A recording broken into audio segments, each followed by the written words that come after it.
Hello, ladies and gentlemen, and welcome again to Syriana Analysis. I'm your host, Kevork Almassian. Thank you very much for tuning in to today's live streaming. I appreciate you all, guys, whether you're watching us on YouTube, on Rumble, on X, and on Facebook. This episode has been recorded with Hossein Amir-Abdollahian. He is a geopolitical analyst focusing on West Asia, Russia, China, and the Global South. He's based in Tehran. And I wanted to host him to speak about the tragic event that happened in Iran and the passing of the president of Iran, the foreign minister, and two of their colleagues. So my sincere condolences first, Iran, for the loss of your nation yesterday. I was thinking about it, and I in my personal opinion and understanding of the history of Iran and the region, I know that Iran and the Persians are a great nation, and they have a great civilization and a great history. And whether you agree with them or not, you know that through pain and suffering, they just become harder and tougher and better. So I do think that this tragedy will not cause an enormous problem for the people despite its tragedy. However, Iran is a state, it's a big state, and it has state institutions, and it will continue the way it is as it was before the tragic event of the president. So please accept my condolences from Syrian to Iranian. Well, thank you, Kevork, for your kind sentiment. Yes, you're indeed absolutely right on this one. We unfortunately have dealt with tragic events like this in the past, so we're not alien to such instances. I think it was in the 1982 or 1981, and apologies, the Iranians use a different calendar to that of the Western calendar, the Gregorian calendar. I may have difficulties in converting the dates, but I think it was in 1982 when we had a president whom was, basically suspended. He was impeached by Parliament and he was removed from the power. And then 2 months after that, there was a tragic terrorist incident. That the terrorists basically bombed the presidential office, and president and his deputy and people within the government, lots of them, like 70-something official members, were killed in one instance. So Iran had to actually hold election twice within 3 or 4 months. It was really chaotic. And, we came out of that. And, obviously, this is the year 2024. And, the Islamic Republic of Iran is still a country that is functioning. It's one of the powers of the region, actually. So we're not alien to events like this. And there are fail-safety systems in place in order to prevent the collapse of the state, or maybe massive unrest around the in the society in general. Yeah, despite many of its flaws, Syria, for example, in 2012 lived a big explosion in Damascus, and they killed what is called the crisis management cell, and they killed 6 senior security and military officers. And the plotters thought falsely, of course, with the impression that they had a false impression that if they kill these senior officers and the security generals, then the quote-unquote regime will crumble as well. And despite all the flaws of the Syrian authorities, or probably also in Iran, it's not the state institutions aren't built around 1 person or 2 persons or 3 persons. And this is something that people miss, because they buy into the propaganda that these countries are authoritarian and they are built around one person. And if this one person is gone, and the entire country will collapse, or if a group of people are killed, then the country will collapse. I mean, with General Soleimani, they killed him, but General Soleimani, for example, he established a pathway for those who want to pursue the liberation of the region from American hegemony. They can follow this path, whether he is there physically or not. Of course, that's very important. However, even when they kill such personalities, the path, the methodology is already established, and there is like a train walking in all cases. I also wanted to mention that we also today received sad news from Syria, that the First Lady of Syria has been diagnosed with leukemia. So I just wanted also to declare this on Syriana, because many of the people come to Syriana Analysis to learn about what's happening in Syria. So when we learn more about these details, of course, we will cover this in the next episode. Ihsan, yesterday I watched the interview of Piers Morgan with Professor Marandi, and I transcribed his introduction, what he said before he started asking questions to Professor Marandi. And he said, I'm quoting him, "The president of Iran is dead. Ebrahim Raisi was killed in a helicopter crash along with the country's foreign minister and several others. He was a hardline cleric who was close to Iran's supreme leader. Many believed he was even his likely successor, as he was also part of the so-called Death Commission, which ordered the extrajudicial executions of thousands of political prisoners in 1988. The current Iranian regime stands accused of sowing chaos in the Middle East through its Triple H proxies, Hezbollah, the Houthis, and Hamas. So is the Middle East and the world a safer place today?" So you come from Iran, you're based in Tehran. Who was Ebrahim Raisi from the Iranian point of view? This is the British, let's say, point of view. Who was Ebrahim Raisi from the Iranian point of view? Was he a hardline cleric? And what's the Death Commission he referred to in 1988? Okay, just one minor correction. I'm actually speaking to you from the city of Shiraz, which is a southern city in Iran. But going back to what Piers said, if it's okay, I would like to first say what Iranians think about the British Empire. During the First World War, due to hoarding of food and medicinal goods, the British Empire caused a very wide famine in Iran, which resulted in the death of 6 to 9 million Iranians. The population of Iran almost were cut in half, right? So for like that person to come from that standpoint and then lecture Iranians and to have an opinion about us, it's really the audacity of this guy for approaching us from the higher moral ground, which he thinks that he has. He doesn't have it. So let's put him aside. Let's set him aside. He's irrelevant. Talking about the Death Commission, Mr. Raisi was not. They call this a Death Commission. It was actually sort of maybe giving life commission. You have to understand, these people were basically sentenced to death.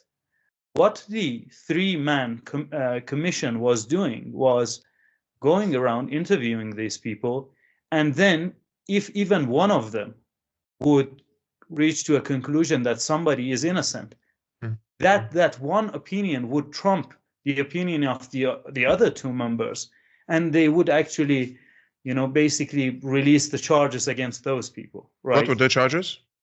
Well, the charges was basically the majority of these the number that is put out there by the Western tabloids is 5,600. The problem is that they can't really back that up, right? They have published a series of names without basically giving us the information about their birth number. This is a number that we have kind of equivalent to the identification number in the Western societies. not giving us that or the name of the family members. The majority of them, based on the reports coming from the Western tabloids and propaganda mouthpieces of the imperialist countries, the majority of them, 5,200 something, were actually members of MEK. That almost everybody know that they're famously a terrorist organization. They have carried out assassinations against Iranians. They are responsible for the murder of 17,000 innocent Iranian civilians. When the son of Mr. Nouri, former Iranian diplomat, who is currently being prosecuted in Sweden for what you just said, when he was faced with the basically representative of MEK, he said, "What about the 17,000 people that you guys have murdered?" And the response from the other guy was, he chuckled. He said, it's even more than that. So, I mean, the number that we know, we're lowballing. This is the minimum amount of people that they have murdered. They brag about actually murdering even more civilians. And they were very brutal in what they were doing. There was this ceremony in Khuzestan, and some of the people who were prisoner of war in Iraq, they were telling the stories of how they were treated by the Baathists. You might be shocked that the moment that they started crying was when they were telling the stories of how ruthless, not the Iraqis, not the members of Baath Party in Iraq, the Saddamists. It was when they were telling the stories of being tortured by MEK members, because these people were, basically helping with the decryption of the codes. They were doing that. They will infiltrate into the Iranian front lines, and since they were speaking Farsi as a native, they would be able to fool other people. And a lot of the Iranian soldiers were actually shot from the back. These are the actions of these people. And so for the Western countries, for these outlets going around and trying to portray these people as innocent people, they wouldn't even get a trial in the United States. They would be just shot down in the middle of the street. Iran gave them a fair trial, and then you had like a fail safety committee basically that would look into the case even further in order to look for the innocence of these people. And by the way, Mr. Raisi was the prosecutor.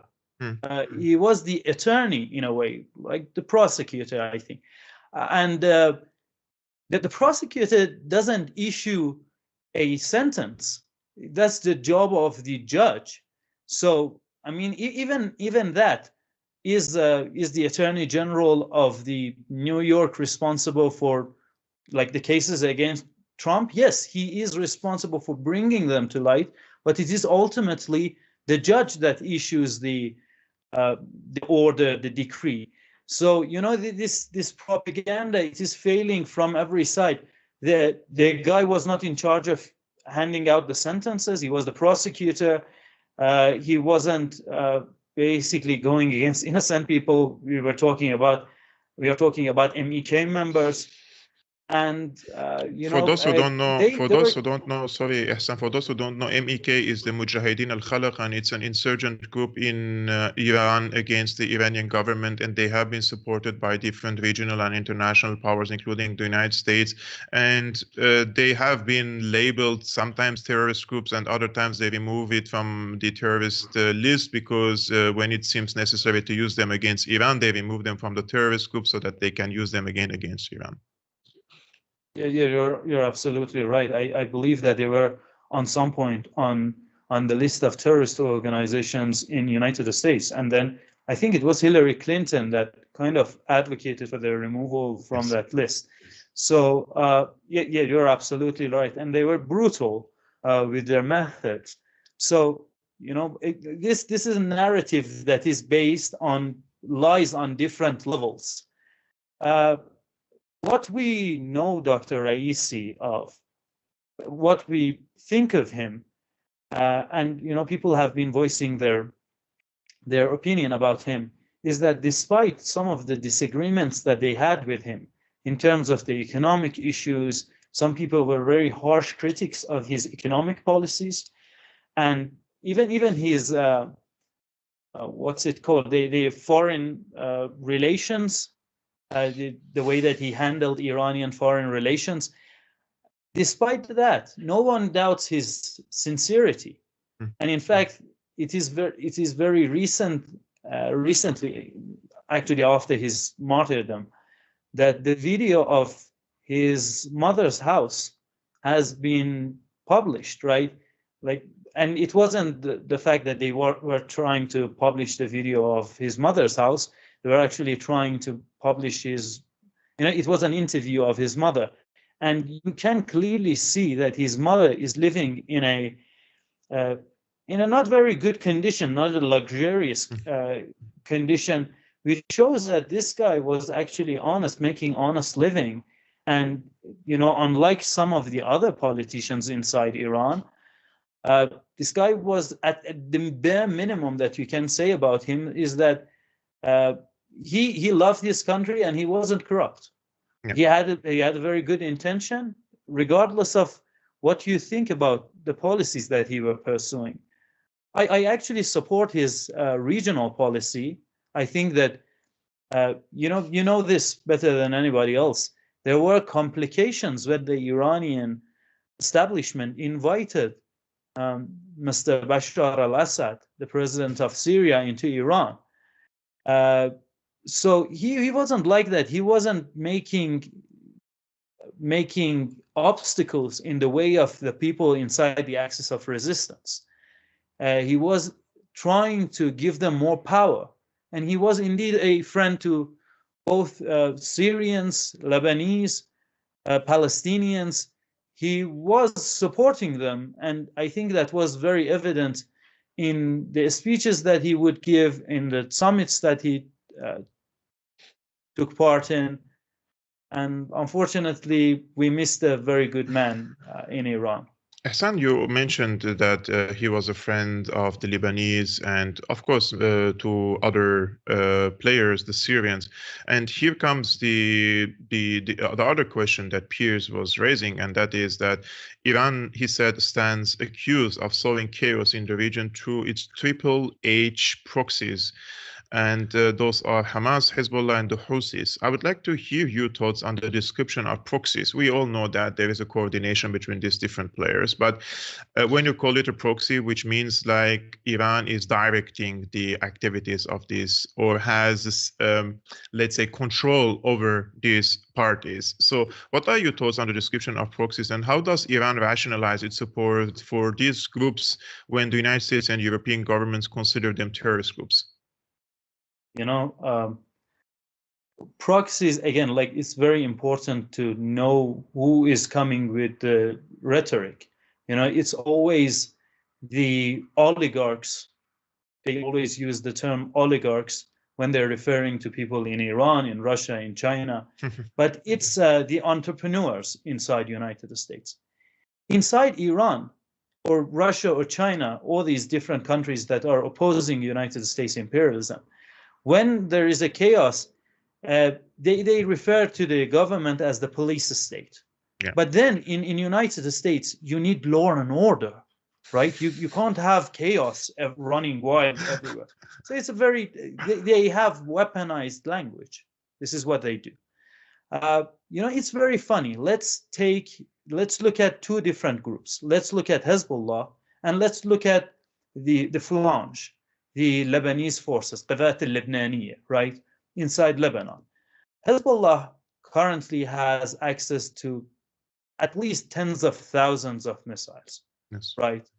And the technology, the know-how to, building and manufacturing those weapons has been transferred to Hezbollah. Some of the weapons that they produce, not all of them, but you can say majority of them, are produced inside Lebanon.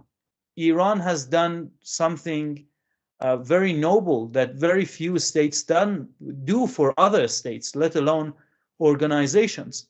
For Hezbollah, it has transferred the knowledge and technology to them.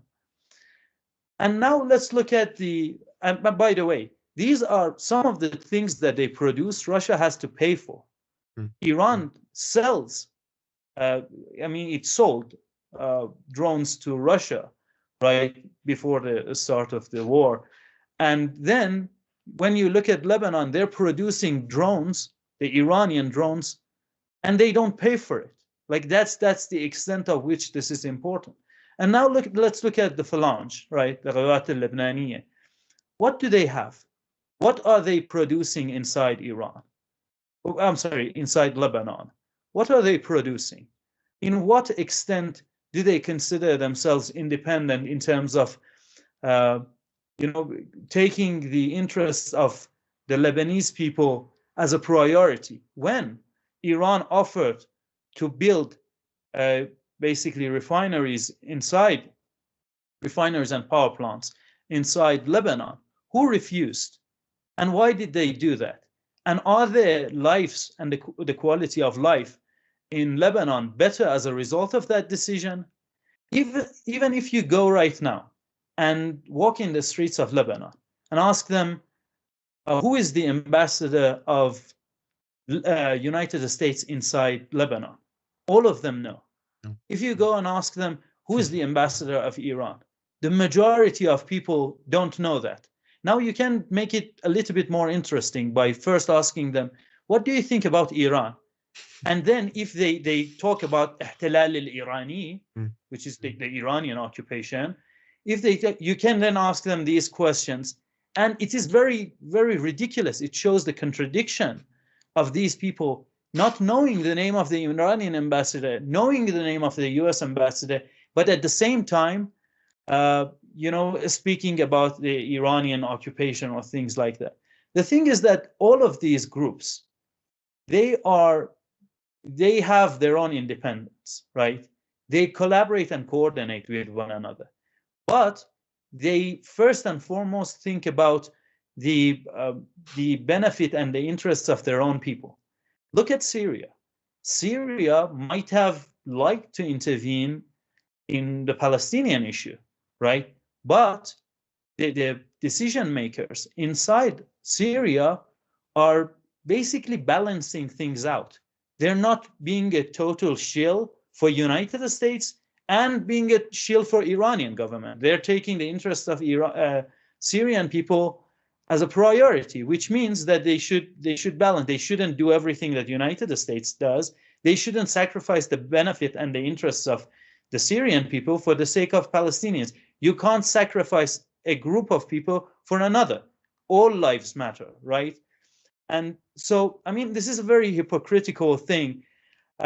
These groups make their decisions completely independently. What makes people think that, people who are not willing to bow down to United States, that is the superpower, and by some people even described as hyperpower of the world, what makes the people think that people who are not willing to bow down to that power would be willing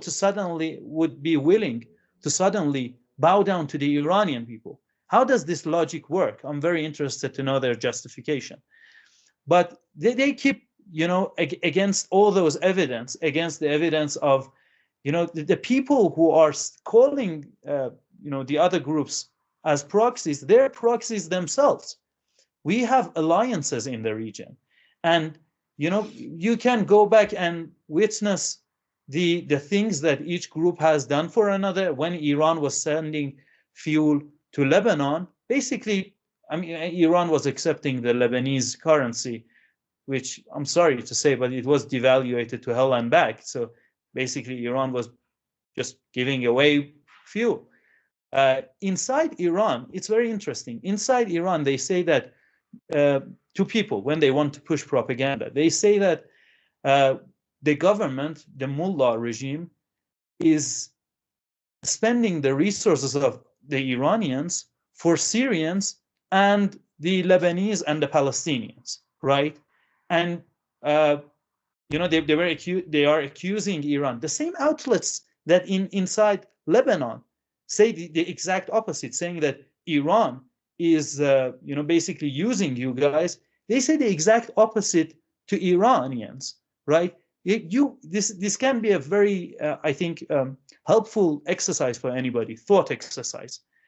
Go and read these outlets that are suggesting these things.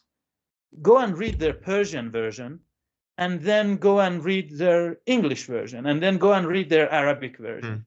And these kind of the differences that you see, the lines that they are pushing, it clearly shows that they are going for creating a sort of a schism between the axis of resistance, because the countries of the region are easier to conquer if they're divided, if they are forming some sort of union, like what they have done inside Europe. Yes, I know that many people are against European Union's policy about the migration, about things like that. To a certain degree, they think that their sovereignty is infringed by some of the decisions taken by these unelected officials. I'm very well aware of that, but they're willing to make that sacrifice in order to be united and in order to have a more weight in terms of what they can do on the international level, on the global level. But yet, the ones that are willing to make that sacrifice inside their own borders come to us, lecture us, tell us lies, push propaganda that we should be divided. We shouldn't work with one another. Ihsan, you raised a few interesting points I would like to comment. The U.S. Embassy in Lebanon, and I follow many of the Lebanese news sites and the activists there, especially those who are anti-Syria, anti-Iran, anti-Hezbollah. I'm very much interested in their approach, and you see, like, I don't want to say all of them, many of them have pictures with the American ambassador in Beirut in a very intimate, hands on the shoulder type of pictures. It feels like the ambassador is their friend, It's like, imagine I have now a photo with the ambassador of Russia here in Berlin, and like that, and we have a photo on social media platforms. 5 minutes later, the police will break into my apartment and take me out, right? This is how it works, right? But the American embassy, they have a big compound. It's like a military base there, and they invite it is a military base, and they invite the journalists, Lebanese journalists, and I'm not saying they're bribing them, but they, of course, present job opportunities for them at the end of the day, right? And Americans can pay. And I would like to compare this with the Iranians in Lebanon. I lived in Lebanon for 5 years, and I worked 3 years in Beirut. And I used to receive calls 1 time per week or 3-4 times per month from, without naming names, from an Iranian channel, right? Kevork, can you please come? We need you very fast. There is a program, or there is a news section. We want you to come. Okay. You run. It's like 30 minutes with the car and 30 minutes back, and you spend and then 30 minutes. And 30 minutes probably is the news section, or 1 hour is a debate, etc. And at the end of the day, they would like to pay you a very, very small honorary, which you already spent 2 hours of your day on the transportation and coming and going and coming back. And they don't have the money, so you have to wait for many months for later. And then in 2015, when I left Lebanon, I had some money to ask, and I didn't ask, of course. I'm not running after money, but what I'm trying to say is Iranians don't have the means to pay everyone the way they are trying to portray. It's like they're buying people, politicians or journalists, and there is an occupation from Iran. This is really silly, in my opinion, when you try to portray Iran. The other day, one of the Israeli settlers on Piers Morgan, she was with Rania Khalek, and she said, it's ironic, Rania, that you speak about Israeli occupation when the only colonial power in the region is the Iranian. And I was like, the audacity that this is the same language coming from an Israeli settler, a commentator who is a settler, by the way, in Israel. And the same language used by the pro-American camp in Lebanon and in other places in the region. It's not a coincidence because, as you mentioned, they weaponize language. So of course they also distribute the script. What are the terminologies that you have to use during your speech, during your interview, so that you build an impression or a narrative? The second thing you mentioned is Syria-Palestine. Syria is, I'm being very honest with you, Syria is trying to balance now for a very major reason. Syria's, the country is disintegrated. And you have the Idlib is still, you have over 60,000 of these terrorists live there. You have the east, the Kurds are occupying the area and the oil fields and the wheat with the Americans. And you have Al Tanf border crossing, which is the major border crossing between Syria, Jordan, and Iraq, occupied by the American occupation forces. You have the ISIS pockets in the deserts. And recently, the American lawmakers, especially from the conservative, from the Republican side, they are encouraging separatist movement in Asweda. Why do they do that? Because they want to create a buffer zone in Syria beyond the Golan Heights. And this is an Israeli project. And the Syrians are very aware of this. If the Syrians now actively engage in acts of hostilities with Israel, all these proxies in Syria will be encouraged to move against the Syrian state. So what Syria is doing is, and what is called the axis of resistance do, Syria is seen now as a strategic depth for the resistance groups in the region. So this territory is still used to deliver manpower or technology or weaponry, etc., etc. So Syria is still playing this natural role. You see that the Israelis are trying to find the locations here and there. So they're trying to target. And it's also used as a coordination hub between different players in the region, including the Iranians, the Yemenis, the Iraqis, the Syrians, the Lebanese. Now, there is a point that Syria has been criticized, and I would accept that, and I would say you're right.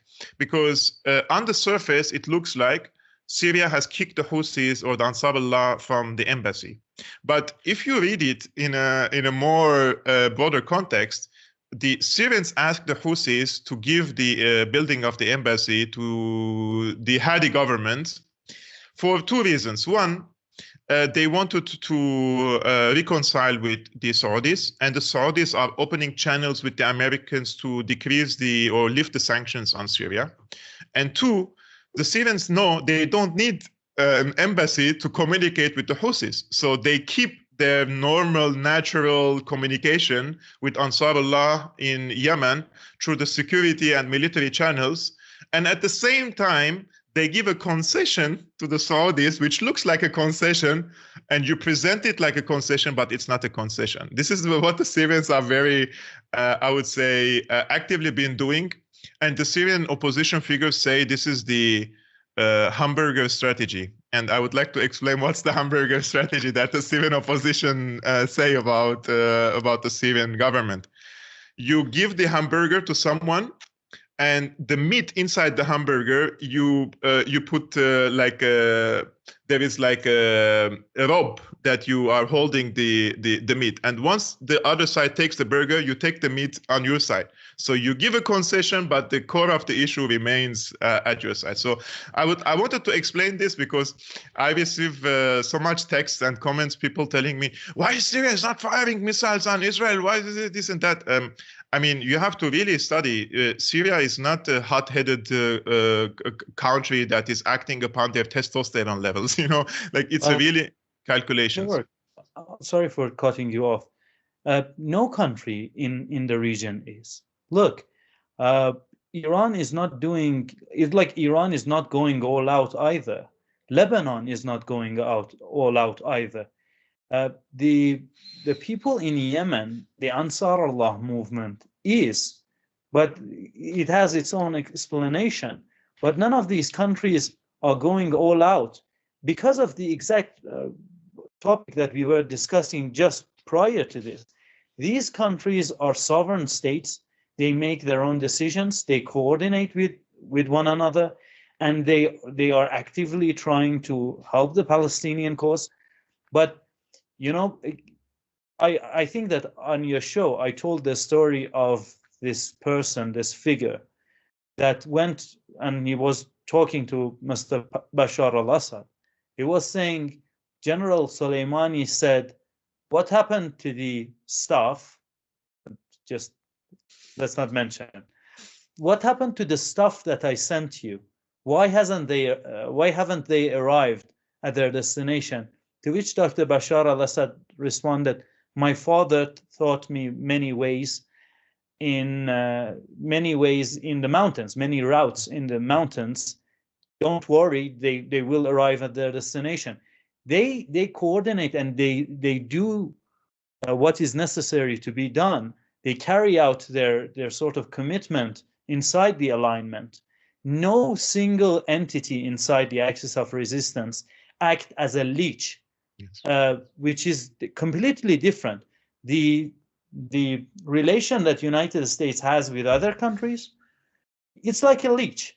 Let's look at what has happened in Germany with the bombing of their pipelines, with the economic situation that Germany is going through. I'm sure that you can compare the time that you arrived in Germany and today's Germany. You can compare their economic situation.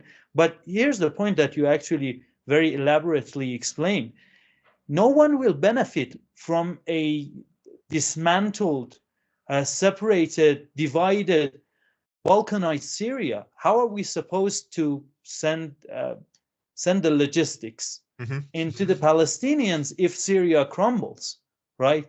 None of these entities should go all out and put themselves in the front line of the animosity of these colonial powers, that they would then become a target, and we lose a member. We can't do that. There is a very precise science to escalation ladder, right? The escalation management. If we go out of the way, and if Iran or other members inside the axis of resistance would then try to go for a nuclear option, basically. When I say nuclear option, I don't mean, developing nuclear weapon. I mean, the extent of what you can do, right? The outer extent of what you can do, the maximum amount of damage that you can do to your enemy. Then you will be faced with the maximum amount of damage that they can do to you. And then the outcome is very unclear. You can't manage things. And based on the fact that they have money on their side, they might be able to better mobilize against you, right? And the cost would be immeasurable, while you could have just take the better route and, sort of try to fight the imperialists like one move at a time, very carefully, in a very elaborate way. But some people, unfortunately, they are armchair commanders. This is what the increase in the usage of social media has done to us.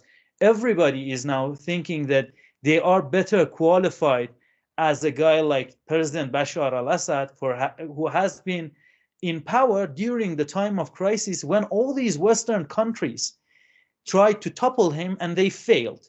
This shows that this guy is a smart.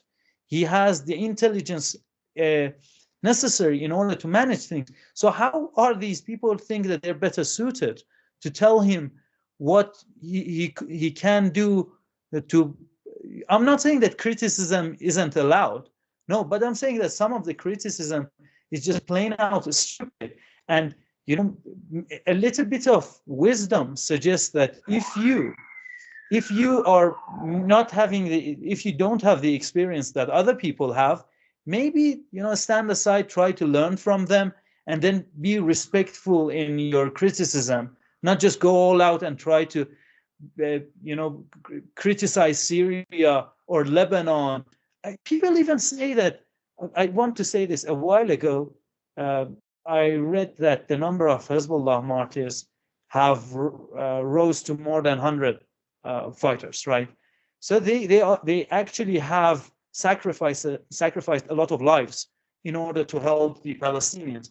People still go out there and say that, what has Sayyid Hassan Nasrallah done for the for the Palestinian cause, right? So even if Syria would do what Hezbollah is doing, which it unfortunately is not in a position to do, even if Syria was to do that, people would still criticize Syria.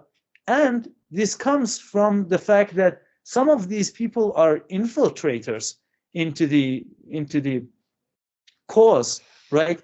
They have suddenly come and become the new spokesperson for the axis of resistance. Where were you in 2013? If you look at that, their career didn't even exist back then, right? They have just recently become interested in those things. So it's unfortunate, but I do understand what you're talking about. I'm very happy that you touched on this topic because there are so many people, they have in the past 2-3 years, they remembered about the Palestinian cause, they remembered about the Syria, and you check their X accounts, and like for 10 years or 15 years, you haven't posted once about Gaza, once about Syria, and all of a sudden you became the spokesperson, as you say, and you're just collecting all these followers on social media platforms. And I would like to mention that Syria is like, I always feel like there are people who underestimate the Syrian role, and they have been trying to dig holes in the Syrian system, and they try to overthrow the government in Syria, and they supported the American-sponsored and Israeli-sponsored insurgencies in Syria, and they have done all these things, and with the confession of the American officials and Israeli officials that they supported these insurgencies, it's not like a conspiracy theory anymore. And those people support the Palestinian cause, right? Or they claim to support the Palestinian cause. But when you ask them why the Americans and the Israelis wanted to destroy Syria, why did they want to remove Assad from power and this and that? Because he was an Alawite, because he's a minority, because he's an authoritarian, on all these cliches, or because of his foreign policy. So it's very important to draw this distinction and tell the people that if you support the pro-American and pro-Israel or Israeli-sponsored and American-sponsored insurgents in Syria, Free Syrian Army, Nusra Front, ISIS, Jaish al-Islam, Ahrar al-Sham, and all these groups, you are a useful idiot. You are a geopolitically speaking, you're an useful idiot in the hands of the establishment, and you are helping the Americans, and you are weakening one of the last Arabic armies that is conventionally helping the Palestinians in this regard. Ehsan, the last question I would like to ask you again about Iran and in the broader geopolitical context. Iran stands accused of supporting armed groups against the US and Israel in the region. Iran has been working on diminishing the US-Israeli supremacy in the region for several decades now. However, after October 7, Israel has arguably lost its retaliatory deterrence against its enemies in the region. With Hamas, it was unprecedented. They haven't anticipated such an attack, so they went hysterical against the Palestinians in Gaza in order to restore deterrence, which they are unable to do it until this moment. This is one of the goals, of course. Secondly, they completely lost control over the north. Tens of thousands of Israelis have left their settlements. Hezbollah is every day using newer and better and more qualitative weapons against the Israelis. Houthis are still imposing a siege embargo on the Israeli cargo ships, and Iran recently retaliated against Israel directly. So all this together, it seems that Israel is not in a really good shape, geopolitically speaking, and on a security level. What is the next step of Iran? Like, what is the end goal of Iran in the region vis-a-vis the United States and Israel? Is it to completely kick out the American influence from the region, and eventually this will lead into Israel is faced with two options: dismantle the Zionist ideology and the separation and the discrimination against the Palestinians, or one-state solution for everyone. What is the end goal of the Iranians? Well, look, the stated goal of Iran is that it is going to completely exile the American forces from the region in retaliation for the murder of General Soleimani. People thought that the attack that Iran carried out on US Ain al-Assad base in Iraq was the retaliation for the murder and assassination of General Soleimani. No, it wasn't.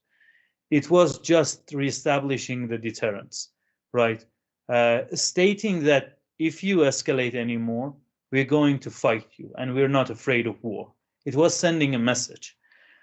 The retaliation for the murder of General Soleimani, as it was very vocally announced by the Iranian leader, was to exile the American forces from the region, right? So they should leave. There is no way around it. They have not played a positive role inside the region, and every time the liberal class, people who are always right on the issues when they don't matter. When they now talk about how they're against what United States did in Iraq during the time of Saddam invading Iraq, but now it doesn't matter. It doesn't bring back people to life who have lost their lives, right? It doesn't do them any good. It is irrelevant for you to be right on the correct, or to be on the right side of the issue now, that it doesn't matter. But now that there are other issues, they use those right stances as a justification for justifying the wrong kind of policies, right? Which is everything that they did to your country, to Syria. Iran is determined to push them out of the region, but it will take time, right? This is a very long and a strategic goal. Vis-a-vis the Israeli regime, the occupying regime, we have our own opinion about the regime in Tel Aviv. It must go. It must be dismantled, right? There must be one state for everybody, Jews, Christians. There are a lot of Christians inside Palestine, which unfortunately, they never get coverage. Tucker did something, but unfortunately, again, everybody went radio silent about the Christians inside Palestine. One state for all of these three groups, Muslims, Christians, and Jews, right? And all of these people, all of the refugees in other countries, they should get a right to vote in a referendum to determine the sovereignty and the political system of Palestine. That's what Iran is seeking to do. But at the end of the day, it's not our country, right? If you look at Hamas and the things that they say, despite the fact that what they say is being portrayed in a very dishonest way, right? They're lying about for example, Hamas charter, right? They're saying something different, right? Ultimately, it is the Palestinians who will decide what happened inside Palestine, right?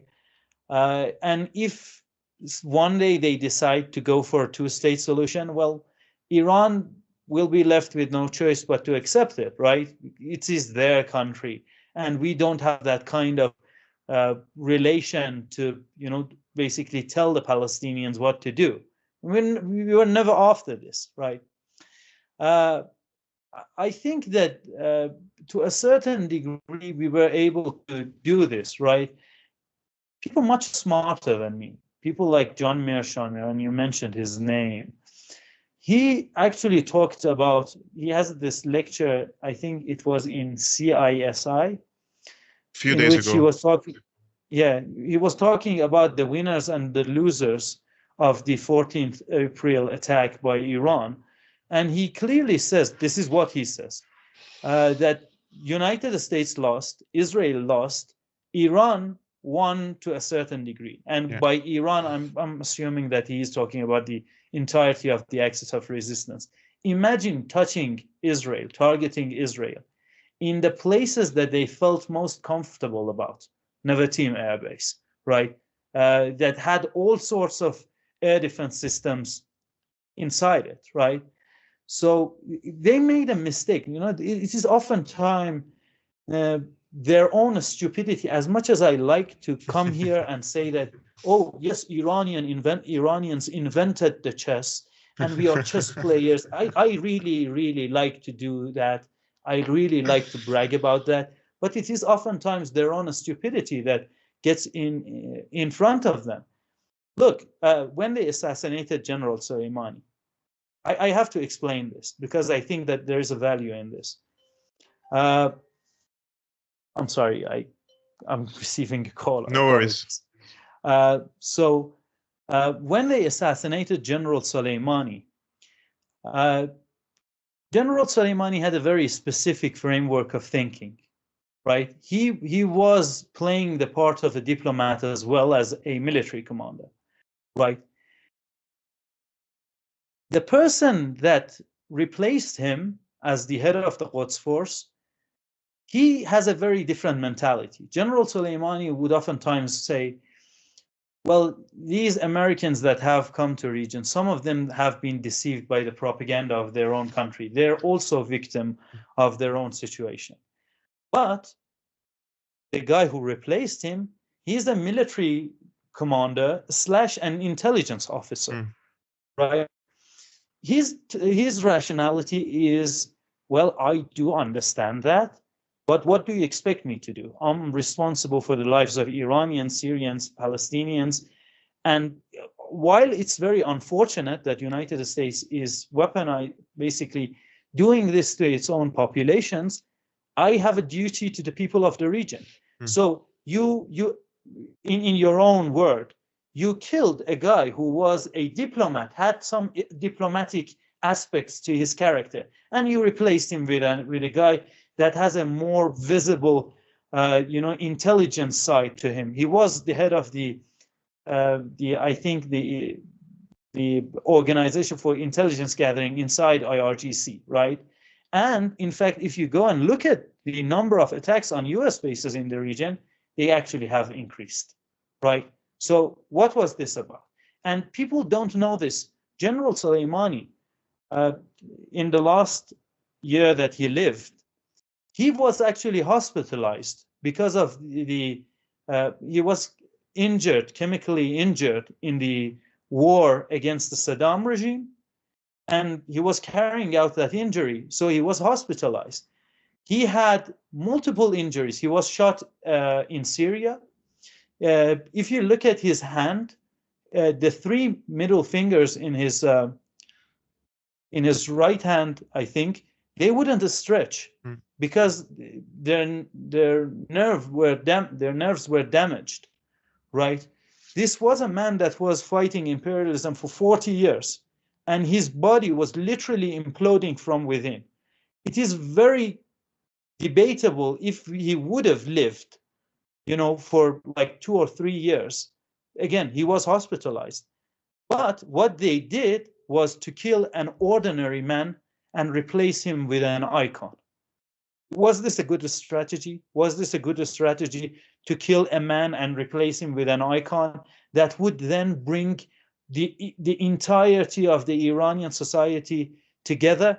Because his death actually did that. Many people had serious issues with one another, but because of the fact that they were now facing a mutual enemy in the outside, they became united. And going back to the main topic that we were talking about when you asked your question, it is their own stupidity. If Israel hadn't taken it too far and hadn't engaged in one of the most egregious acts of violation, acts of crimes in violation of the international law, namely attacking a diplomatic mission of Iran inside Syria, we weren't in this world, which then I would, or people much more respected than me, like Professor Mearsheimer, would talk about that the balance of power has shifted to the extent that Scott Ritter, who is famous for all of your viewers, I'm sure, would then talk about that Iran has deterrence, dominance over Israel. The situation has changed, and the people are describing it as such. The Interior Minister of Israeli regime, the war criminal and the lunatic, Ben-Gvir, wouldn't then say that the retaliation by the Israeli regime was a lame one.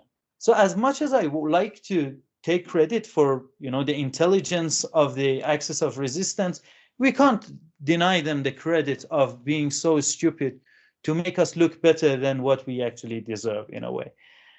Yeah, so I think that they will continue doing that, and their arrogance and their total denial of the fact that they're declining, right? These powers are declining with the rise of China, Russia, and multipolarity, which, I mean, Dr. Raisi, God bless his soul, he had a very keen understanding of that. He was known for, creating all sorts of bilateral ties between the countries of region and Russia and China.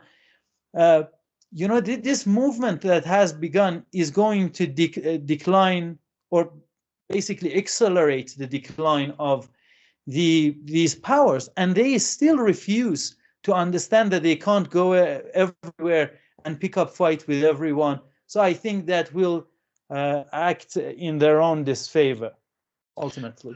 Hassan, what a brilliant explanation this about the move toward multipolar world, especially with the denial and the arrogance and the ignorance and